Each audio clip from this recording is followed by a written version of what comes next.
네, 안녕하세요. 국어 영역을 가르치고 있는 강사 최보금이라고 합니다. 만나 뵙게 돼서 반갑습니다.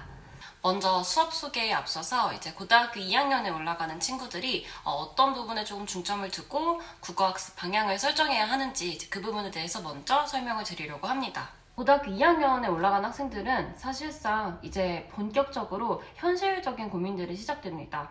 실제로 많은 상담의 대부분의 내용이 이제 수시냐 정시냐 쉽게 이야기하자면 이렇게 되는데요.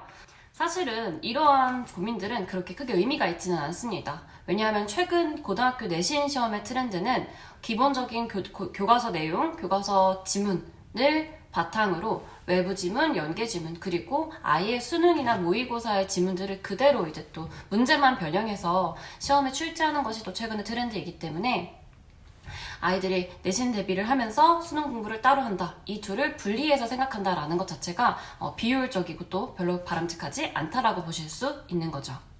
실제로 이 문제들은 내신 시험에서도 가장 어려운 문제들을 속하기 때문에 사실상 상위권과 최상위권을 또 변별할 수 있는 문제들이 되기도 합니다.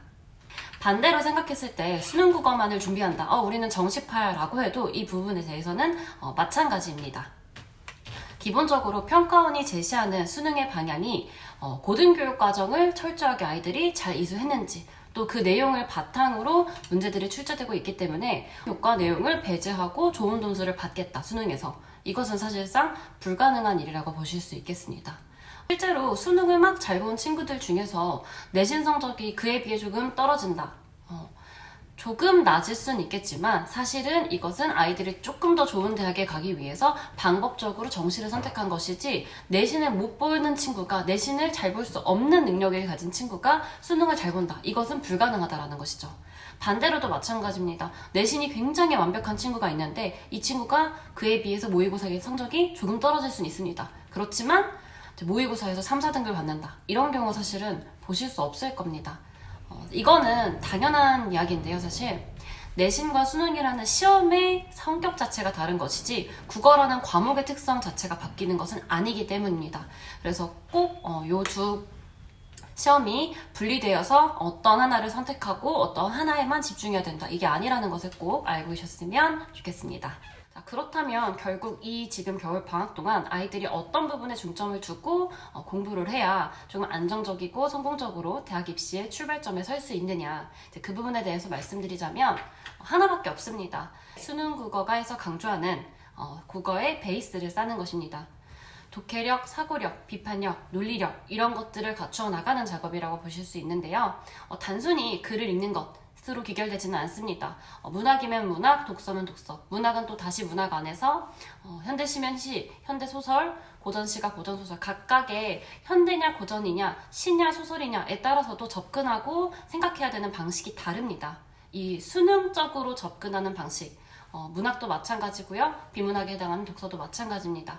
이 겨울방학 동안 아이들이 그 두 가지 파트, 공통과목의 파트에 있어서 탄탄하게 기본기를 잡아가는 것이 지금이 아니면 할 수 없는 작업이기도 하고 또 반드시 좋은 성적을 위해서 이 좋은 성적은 당연히 내신에도 도움이 되고요. 나아가 이제 수능 국어에도 도움이 되는 작업들이라고 생각하시면 될 것 같습니다. 다음으로는 이제 본격적으로 제 수업의 커리큘럼에 대해서 간단하게 설명을 드리도록 하겠습니다. 제 연간 커리큘럼은 홍보자료나 팜플렛 보시면 아시겠지만 방금 말씀드린 것처럼 1, 2월에는 공통과목에 대한 수업이 진행됩니다. 그리고 3, 4월은 다시 중간고사 내신 대비로 들어가고요. 미리 말씀드리자면 1학기 중간 기말, 2학기 중간 기말에는 딱 그 기간에는 내신 대비에 충실하게 수업이 진행이 됩니다. 그치만 중요한 것은 이 내신 기간을 제외하고 중간과 기말 사이의 그 짧은 텀 그리고 1학기와 2학기 사이의 여름방학 이 기간에는 계속해서 모의고사 모드로 아이들이 들어가서 계속해서 수능 국어를 좀 유기적으로 연결해서 준비할 수 있도록 수업이 진행됩니다. 그래서 3, 4월이 지난 후에 이제 5월이 되면 모의고사 모드 원 수업이 진행이 되고요. 한 달 정도의 기간이 됩니다, 보통. 이때는 주차별로 모의고사를 계속 보고 이 모의고사에 대한 해설 수업이 이루어집니다. 그리고 우리 아이들은 정말 저도 만나면 만날수록 재미있는 게 똑같은 내용을 겨울방학에 수업을 했는데도 불구하고 희한하게 또 그 다음에 문제를 풀려보면 아이들이 틀리는 부분이 또 각자 다 다릅니다. 아이들마다 취약한 부분이 다르기도 하고 또 이해하는 부분이 달라서기도 한데요. 이 모의고사 모드의 한 달 동안의 기간 동안에는 시험을 보고 그에 대한 해설 수업을 하고 더불어서 1대1로 개념들을 다시 한번 재정립할 수 있는 클리닉 시간이 함께 진행이 됩니다.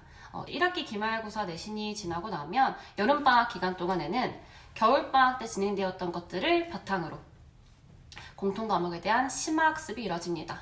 어쨌든 우리 아이들의 목적, 그리고 우리 선생님들의 목적도 마찬가지입니다. 글을 잘 읽는 게 문제가 아니라 잘 읽고 그걸 바탕으로 잘 풀어서 하나도 틀리지 않는 것.